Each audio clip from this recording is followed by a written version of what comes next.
Hello friends, and welcome back to Malicious Compliance Stories. Let's start our video with a story where OP and friends try to enjoy a regular night at their neighborhood billiard spot, only for an entitled stranger to hog the table and even pull a petty stunt with one of the balls. OP and friends? They had the perfect response. Got rude guy arrested for suspended license. This story takes place about 20 years ago. In the mid-2000s, my friends and I would frequent a small billiards place in a neighboring town where you could rent a table by the hour or play per game. We'd play a few games, watch whatever sports were on TV, and have casual conversations. There were no problems and no drama until about 3 months of us visiting this place. A guy shows up and takes our spot at the billiards table. No big deal, we were all chatting anyway. 20 minutes later, my friend lets him know we want to play the next game, and the jerk is super dismissive. Needless to say, we didn't get in during the next game, so I politely let him know we wanted to play next.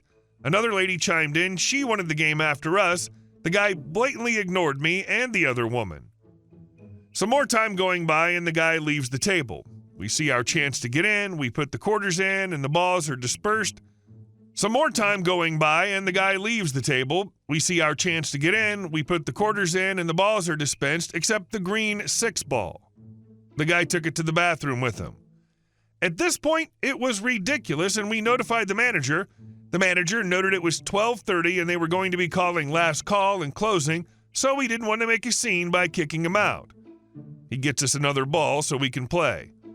The guy comes out of the bathroom and knows we realized what he did. He smirks and proceeds to the patio to have a cigarette, bringing along his beer and the green billiard ball. The guy comes back in and tossed the ball he was holding onto the table, hitting a few balls on the table and messing up our game. He goes up to the bar just in time for last call. One of the friends I was with suggested we follow him home and each call the highway patrol to report a suspected drunk driver. 3 of 4 of us agree. So when he leaves, we used our trusty Nextel push-to-talk phones and coordinated several calls to the police. We provided details like license plate, vehicle make and model and color, and mentioned the car nearly hit another vehicle, was swerving between lines and driving erratically. This was under a 15-minute plan. We had no idea where the guy lived, but suspected it was close as he was visiting a neighborhood place, so our time was limited. The one guy who didn't notify the police tailed the jerk and called us giddy when a police officer pulled between him and the guy and turned on his lights to pull him over. The police blotter that week included an arrest of a guy who was pulled over after multiple calls of erratic driving. He wasn't arrested for DWI, but instead for driving on a suspended license. What an escalation. This guy went from being a petty pool table hog to actively disrupting your game and flaunting his smugness. Holding onto a billiard ball to keep you from playing? That's next level childish. But the way you and your friends turned the tables was nothing short of poetic justice. Coordinated calls to the highway patrol? Genius. And then to see your teamwork pay off with him getting pulled over and arrested for driving on a suspended license? That's karma working overtime. And our second story. So I got a call from my manager on my day off. So here's a story you might like. When you call my store, I always attempt to answer my phone, even if it's to tell you to hold, because at least then you'll know someone will be with you. About 2 weeks ago, I answered the phone, and it was a gentleman asking about the cost of tires. Well, this is a standard thing. I can do tire quotes easy, and since I know the state tax tables and other costs of installation fees, I can give you a total including tax, which according to everyone I talk to on the phone, no one else in town does this. So we make many sales just from being able to give a to-the-penny cost. Jumping ahead to the next day, the gentleman comes in and purchases 4 tires. Nothing abnormal about this. He came in around 8 a.m. and that was that. About 6 p.m., I get a call from the gentleman. He was asking some information on the road hazard warranty he purchased, and some of the cashiers do not explain the coverage, so I go over the warranty information. Coverage does not cover vandalism or wrecks or reckless driving, so curbing the tires is not covered. Well, he tells me that he was driving home from work when his brakes went out and he had to ditch the vehicle or end up in a possible T-bone because he was near an intersection with the major highway through town. I would have done the same. One was torn up outright and the other had a bad goose egg on the side. Well, I told him unfortunately this type of damage was not covered under the warranty.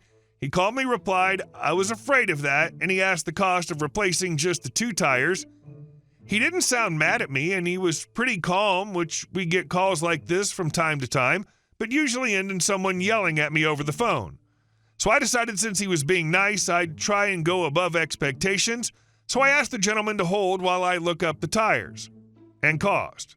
He agrees, and I put him on hold. So I call up the assistant manager and tell them what's going on. The guy bought 4 tires that morning and how they were damaged.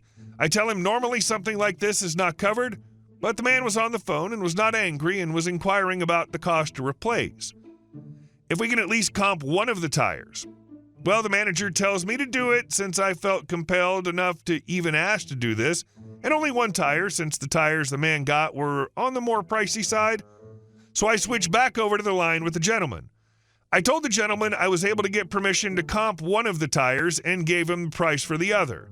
The man was very happy to hear this, and I got his name and info, so when he showed up with the tires to comp the 1 tire, which would take him a couple of days to come in because his car was in the shop having his brakes repaired. 2 days later, the gentleman showed up, and I rang up the order, and he told me to thank the person on the phone. I told him that was me he talked to, and he then said, I want you to know you have a very kind and gentle and sultry voice on the phone. Well, I didn't know what sultry meant at the time. I thought it was weird, but said thanks, and he left. I later Googled sultry and now realized that was kind of creepy. Well, I was off work yesterday, and the department manager called me, which is unusual. He normally will just text me if he needs me to come in early or later than normal. So I answer my phone, figuring something's hit the fan and he needs help quick. No luck on that. Apparently the guy called and asked if I was working yesterday, and the manager told him I was off, and the dude asked him if he could have my home number. The manager refused that. Well, he said around 2 hours later a delivery guy showed up with flowers addressed to me, and the card had a phone number that had the dude's cell phone. As a note, I am male also and happily married. So my wife, when I told her what happened, she just laughed her butt off and jokingly told me to let me know when the wedding was going to be. So, yep, I officially have a creepy stalker now. Edit. Okay, so he showed up again yesterday and I told him I was not interested. Oddly enough, he took it well and apologized if he seemed a little too forward. He was apparently having a long streak of real bad luck. Apparently, he just recently moved into town and has not had much a good time in doing so, as place he was living in recently had a pipe burst and did some major damage, and he lost a lot of his things from the flooding, and the landlord had to get it fixed, but the damage was real bad, so he's living in a hotel room for 3 weeks while the landlord has people doing the repairs, and then his brakes went out on the car. So admittedly, he had some crappy luck, and he thought it was getting worse when I told him on the phone warranty did not cover wreck damage, but I was nice enough to comp and help him out. I told him I hope his luck gets better. This situation went from professional to personal real quick. You handled everything like a pro, offering great customer service and even getting approval to comp a tire for someone going through a rough patch. It's good to hear he respected your boundaries when you clarified things, though the whole scenario could have gone much differently. This story is a reminder of how important it is to maintain professionalism while also being prepared for the unexpected twists people can bring into our lives. And our last story. Towed my neighbor's car. My husband and I just bought the 2-family house he's lived in his whole life. It's not huge or fancy, but it's ours and we love it. The thing is, for years, our neighbors in the next house over have been treating our driveway like it's theirs. I mean, they have their own driveway, but they just like using ours because it's closer to their front door. For as long as my husband can remember, they've parked there just a few minutes to unload groceries, let their friends or delivery drivers park there, whatever. It's been going on so long they don't even think about it. Now that we own the place, we tried to be polite at first, asking them to stop parking there. We figured it'd take a few reminders and they'd get the hint. But no. They nod, they apologize, and the next day we see their car blocking our spot again. It's so frustrating, especially when we're paying property taxes and they're acting like it's a shared space. So we put up a cone at the end of the driveway to make it clear. That worked for like a week. Then one day I'm making the bed, look out the window, and see they've actually moved the cone to the side and parked right there, blocking us in. I go outside and knock on their door, and one of them comes down looking all annoyed. I tell her again to stop using our driveway, and she just waves me off, saying, "It's just a few minutes, what's the big deal?" I remind her that this isn't her property and it's rude to keep ignoring us, but she just brushes it off. Fast forward a few days and I catch them at it again. This time I tell them if they do it one more time, I'm calling a tow truck, and they just laugh it off, muttering about how I'm miserable and need to relax. It was beyond infuriating. The next time they parked in our driveway, I didn't even hesitate. I called the tow company right away. They were gone for a few hours, so I knew it was the perfect chance. The tow truck came, hooked up their car, and off it went. By the time they got back, their car was gone, and they came banging on our door asking where their car was. I calmly told them, "You've been towed. I warned you, but you didn't listen." They were livid, saying I was being petty and that I had no right to take their car. I just shrugged and handed them the tow company's number. They stomped off furious, but there wasn't much they could do. After that, we decided it was time to take it one step further. We talked to a lawyer, got everything lined up at the HOA, and started putting up a fence along the driveway.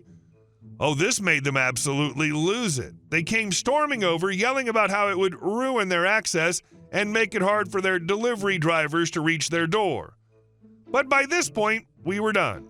We had all the permits in place, and nothing they said was going to change our minds. Between the towing fees, the hassle of losing their convenient spot, and now dealing with a new fence, they finally got the message. They stopped parking in our driveway, and we started noticing they weren't sending their friends over to use our space either. Honestly, it's been worth every minute of hassle just to see them finally back off. Owning your first home should come with pride, not constant battle over your own property. Your neighbors acted like your driveway was public property, ignoring your polite warnings and even moving your cone to park. The audacity! Calling the tow truck was the perfect way to show them you weren't joking, especially after they dismissed your warnings. The fence, though, was a brilliant long-term solution. Taking legal steps and securing your property not only ended their entitlement, but also ensured peace going forward. Hopefully, they finally realized that respect for boundaries isn't optional. Hey guys, thank you all for watching the video. I'll see you in the next one.